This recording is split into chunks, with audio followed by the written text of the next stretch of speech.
저는 스리랑카를 2번 다녀왔습니다. 첫 번째는 친구의 권유로, 두 번째는 제 의지로 갔습니다. 그런데 이번에는 중고등부 학생들이 5명이나 가서 걱정이 많았습니다. 2번 갔다 온 사람으로서, 제일 나이 많은 사람으로서 부담도 많이 됐습니다.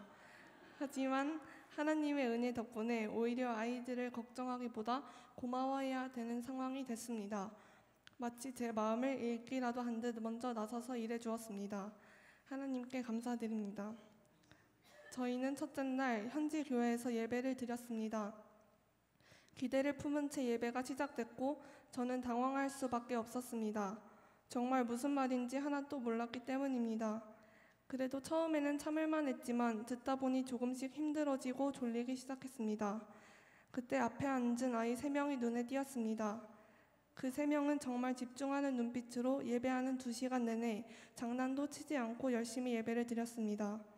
저는 그 아이들을 보고 제 자신이 한심하다고 생각했고 하나님께서 그 아이들과 함께 하신다고 느꼈습니다. 둘째 날 윌고더 아이들과 운동회를 했습니다. 아이들은 저희가 차에서 내리자마자 이름이 뭐냐고 묻고 관심을 많이 가졌습니다. 페이스 페인팅을 해주고 찬양을 한 후 운동회가 시작되었습니다.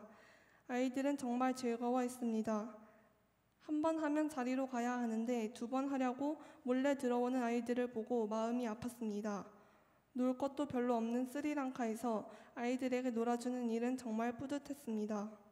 그리고 선물을 줄 때 아이들이 계속 한 단어를 반복적으로 말했습니다. 알고 보니 그 단어는 동생이라는 뜻이었습니다. 아이들의 순수한 마음이 감동적이었습니다. 셋째 날 교회에서 여름 성경학교를 했습니다. 찬양을 하고 율동을 할 때 열심히 하는 아이들에게 연필을 2개씩 나눠주기로 했습니다. 열심히 찾고 있던 중에 한 아이가 눈에 띄게 열심히 해서 그 아이에게 연필을 주었습니다. 그런데 뭔가 낯이 익어서 보니 작년에 코끼리 공원에 갔을 때 제 짝꿍이었던 오벳이라는 아이였습니다. 저는 놀라지 않을 수 없었습니다. 그 아이는 정말 소심하고 낯을 많이 가리고 부끄럼도 굉장히 많았던 아이였기 때문입니다. 작년과 이렇게 변화된 모습을 보고 하나님께 정말 감사드렸습니다. 다른 아이들이 처음에는 찬양을 부르지도 않고 율동도 따라하지 않아서 망했다고 생각이 들었는데 프로그램을 진행하면 진행할수록 시키지 않아도 찬양 부르고 율동하는 아이들을 보고 기뻤습니다. 나중에는 아이들이 쉬는 시간에도 아이들끼리 찬양을 드리기도 했습니다. 사역 마지막 날 성경학교 아이들과 소풍을 갔습니다. 식물에서 수건 돌리기를 하고 맛있는 밥도 먹었습니다. 모든 것이 끝나고 돌아오는 차 안에서 한 아이가 제 무릎 위에 앉았습니다. 그 아이는 5살인데 굉장히 활발했습니다. 한 30분쯤 뒤 그 아이가 장난치다가 울어서 제가 안아주었는데 그 상태로 잠이 들었습니다.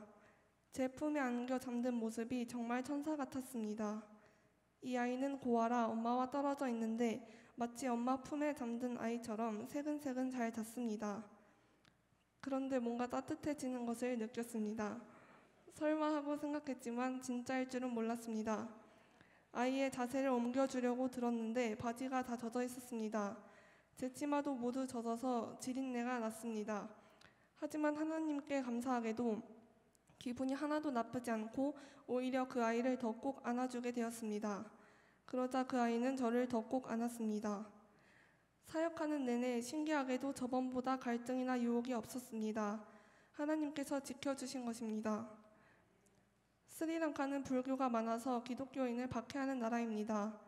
기독교 학생은 왕따시키고 때리기가 일쑤입니다.